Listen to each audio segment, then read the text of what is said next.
Tu vois cette image? Des flammes qui jaillissent, un nuage de fumée blanche qui engloutit tout et une immense structure métallique qui vibre sous la pression. Ce que tu regardes, ce n'est pas une explosion, ce n'est pas une mise à feu ratée. C'est un test, un moment parfaitement calculé. Et ce moment-là, c'est celui de l'allumage statique du booster B-16 de SpaceX. Une répétition générale, un grondement d'enfer, sans décollage. Salut à toi, et abonne-toi à la chaîne si tu veux vivre l'espace comme si t'étais sur place.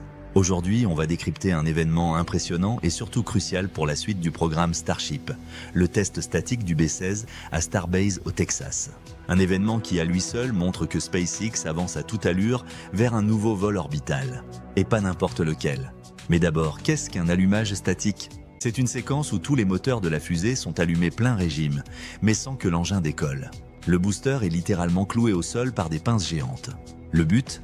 Tester la synchronisation, la poussée, les vibrations, les flux cryogéniques et repérer la moindre anomalie. C'est un test de fondation.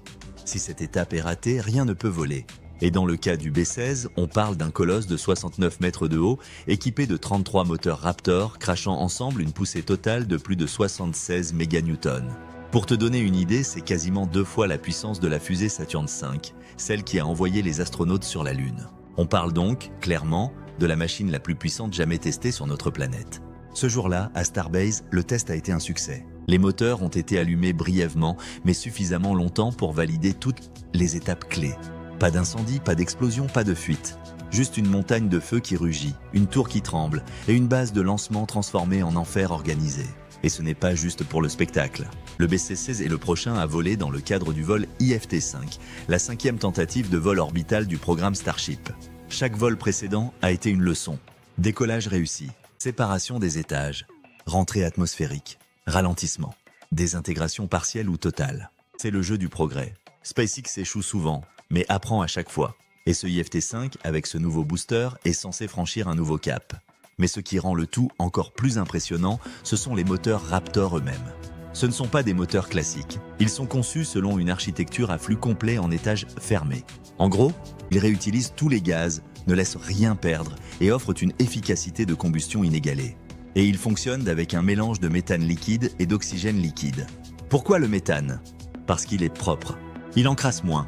Il permet de réutiliser plus facilement les moteurs. Mais surtout, on peut en fabriquer sur Mars. C'est là que la vision d'Elon Musk entre en jeu. Le Starship, ce n'est pas juste pour faire des allers-retours autour de la Terre. C'est une plateforme conçue pour aller sur la Lune, Mars et revenir. Et pour ça, tout doit être réutilisable. Tout! Le booster, les moteurs, les réservoirs, le système de récupération. Et justement, SpaceX n'a pas prévu de poser ce booster comme une fusée classique. Non, il est censé être rattrapé, littéralement, par 2 bras géants, les fameux chopsticks, fixés à la tour de lancement. Une manœuvre digne d'un film de science-fiction, mais qui pourrait devenir une routine dans quelques années. Et ce test statique, aussi court soit-il, est le point de départ. C'est le feu vert. C'est ce qui permet à SpaceX de dire « on est prêt pour le prochain vol ». Mais aussi, on progresse, on ajuste, on contrôle. Parce que dans ce domaine, on ne joue pas. Chaque milliseconde, chaque température, chaque pression doit être parfaite. Alors la prochaine fois que tu vois une fusée cracher ses flammes sans s'envoler, ce n'est pas un raté, c'est une répétition maîtrisée. Une étape invisible mais cruciale dans la construction du futur spatial.